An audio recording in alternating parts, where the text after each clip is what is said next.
First of all, we would like to introduce you to the characters of our short story, The Mother of the Child in Question. Mainly, the story is about the little daughter of Mr. and Mrs. Khan named Shireen.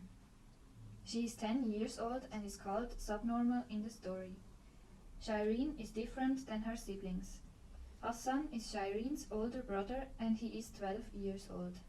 He takes care of translating the statements of his mother, who only understands Urdu, a language from Pakistan. Hassan assumes the role of his father because he isn't at home.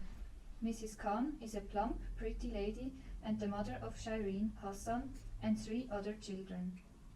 Mr. Khan isn't at home throughout the story, and this has some reason. Stephen Bentley is the social worker and he takes care of Shireen. William Smith is also a social worker and a colleague of Stephen. He visited the family a year ago. The story begins when social worker Stephen Bentley is on the way to a Pakistani family, the Khans. The whole story plays somewhere in England. In the first scene, he walks through a poor settlement and sees an old man collecting trash from the floor. Bentley holds his file under his arm. He sees many colored curtains in the apartment to keep out the views of other people. He feels that the people are watching him. When Bentley arrives at the family's apartment, Hassan opens the door and lets him in.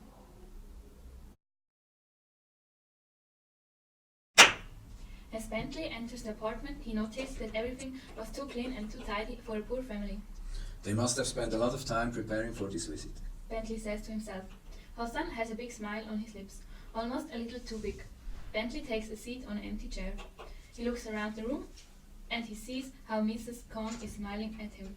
Shireen, the 10-year-old daughter, smiles while sitting on a chair, but it seems like she didn't notice Stephen Bentley yet. Where's Mr. Khan? Bentley asks of Mrs. Khan.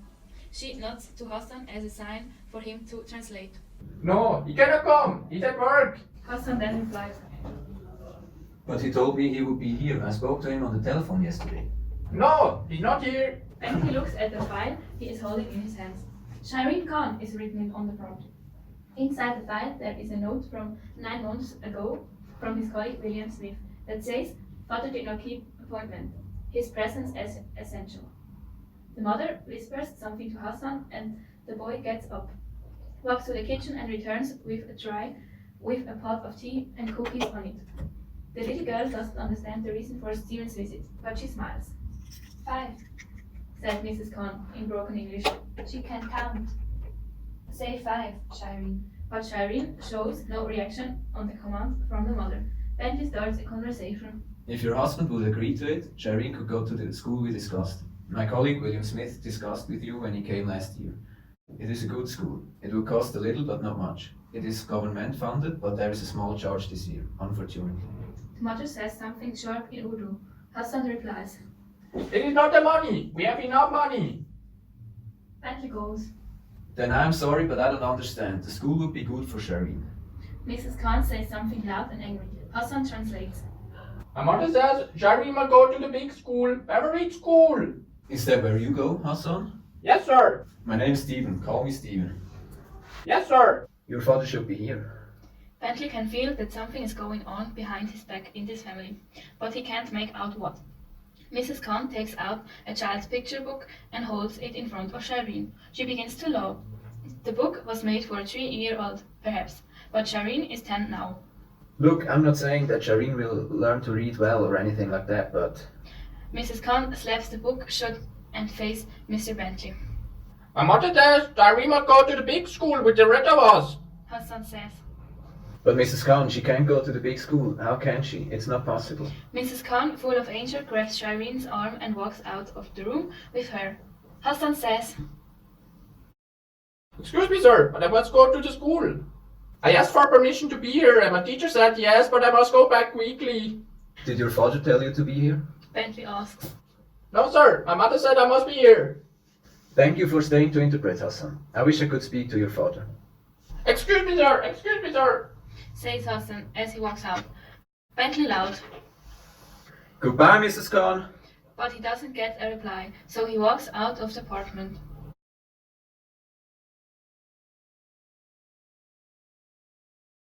Outside the apartment, Bentley sees Hassan running along the street. He is running from a situation he absolutely hated. And all of a sudden, Bentley realizes what was going on the whole time. No, that's not possible. Bentley says to himself.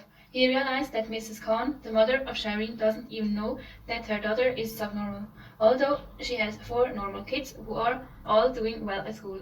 She doesn't make a comparison. She won't accept that Shireen is subnormal. And everything makes sense now. Bentley imagines how the father must have tried to convince her.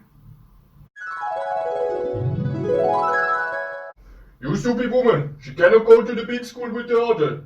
Why are you so stubborn? Do I have to explain it to you again?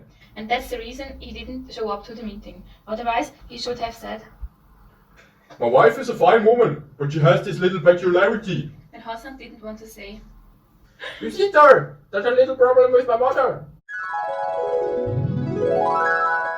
He was hiding that under his fake smile he had on the whole time. But what could the special school give her better than what she's getting from her family? Bentley asked himself. Good for you, Mrs. Khan. Bentley says to the curtained windows, pretty sure she is watching him right now. She won this fight in the same way she had won it 9 months ago against William Smith. Bentley shouts into the wind. He opens his file and writes, Father did not turn up as arranged. His presence essential, the date and his name.